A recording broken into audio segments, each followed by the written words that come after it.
It's an interesting place to do a comedy show. I don't know if you've noticed, but you can hear the larger room really having a great time.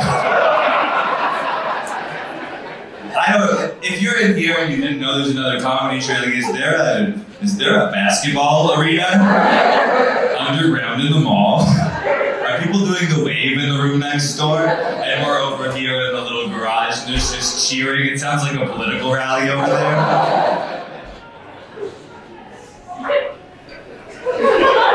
So I'm going to give a little bit of context and then I'm going to go into my act.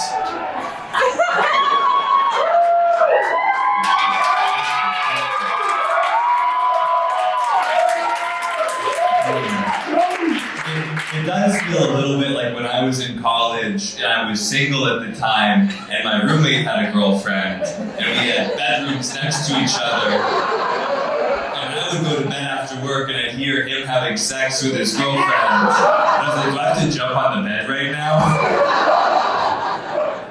So what's happening is I'm doing the garage at the Helium in St. Louis and I want to be very clear. I'm very happy you're here. What's happening next door is one of the world's most successful puppets is performing. I'm competing against a comedian named Randy Feltface. He's a very popular, successful Australian puppet, and he kills. To the point where yesterday you would hear applause echoing through from the other room, and I was like, do I need to take a sock off and put it on my hands? Is this what people want? To the point, actually, where after I had one show yesterday, just one, 8 o'clock show, and I watched the Late Show. I wanted to see what was going on, and he does a great job. He really does. Very funny, very original.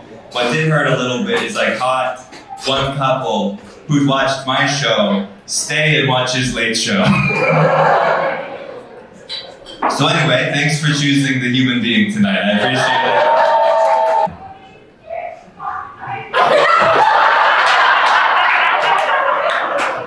Maybe I've been approaching this the wrong way. I can kind of like Aikido the situation. You guys need to use your enemy's strength against you. Or if I get the pauses in my jokes at the right time, he'll get a big laugh, and then you'll laugh, and then we both get credit.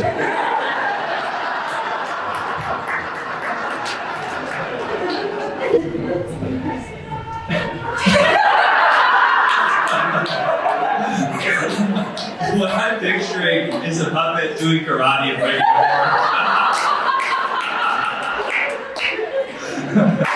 How is the comedy show? I don't know, it's really more of a director's commentary. On the other comedy show, none of us could really hear.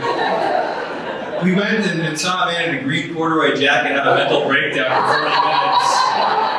Where he speculated about what the puppet was talking about. At one point, he took off his shoe, put a sock over his hand, and yelled, "Is this what you want?"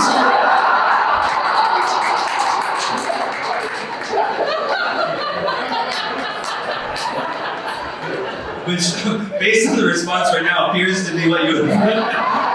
What is really resonating is the sock puppet material. Just the idea of a sock on my hand is hitting with a greater degree. Would it be okay if I told a couple of jokes that are like newer that I gotta figure out if they work? Okay, I'm gonna love this. This is something we don't normally do, but maybe they'll hit better if I do it with a sock.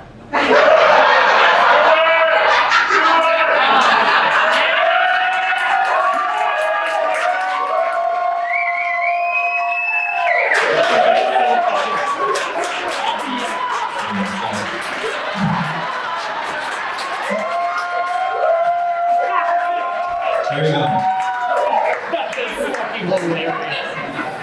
Oh my God. So here's all the new jokes tonight. So, this is a very weird thing for you to come back to, sir.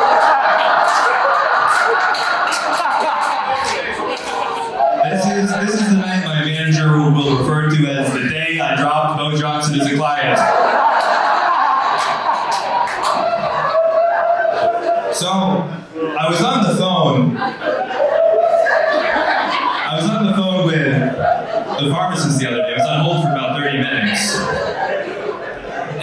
as she picked up the phone, I was saying, "Good girl" to my roommate's dog.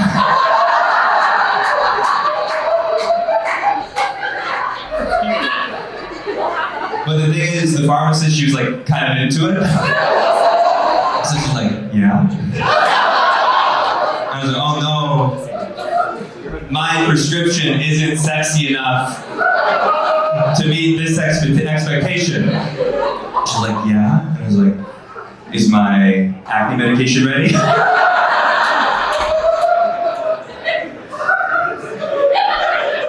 I'm really glad I chose to do the bit with the sock. But the thing is, I don't think it tells me at all if any of these new jokes work. What I have realized is this works a lot better than my regular act.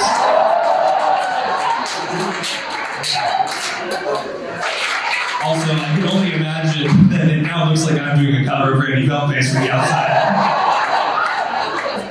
So, one more new joke. I had a therapist for about 5 years, life coach for 1 month, and I left therapy because when I quit my day job, I could only afford either a massage therapist or a therapist. And the thing is that anything you would say to a therapist, you can actually also say to a massage therapist. They're just not really trained or paid to deal with it. So I'd be on the table like,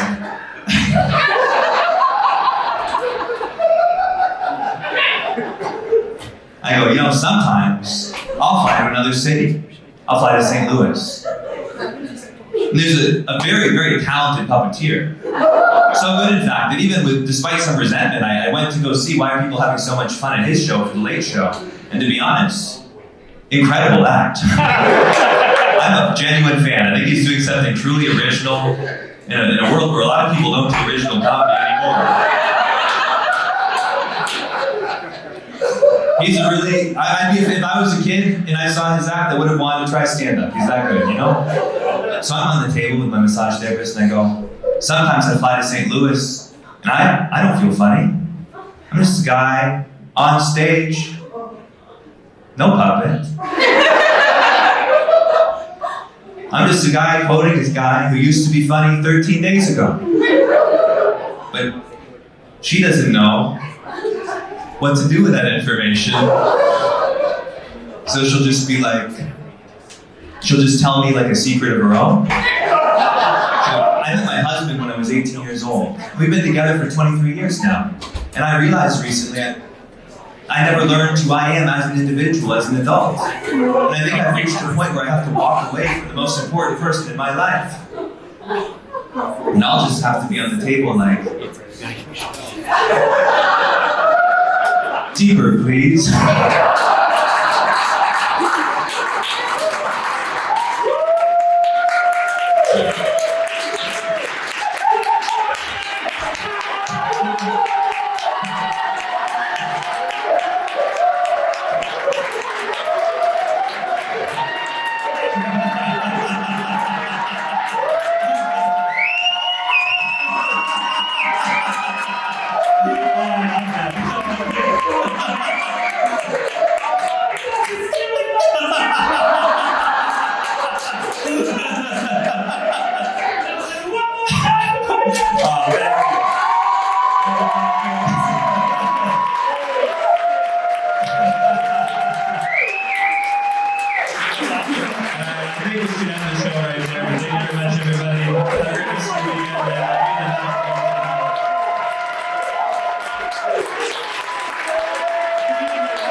You guys are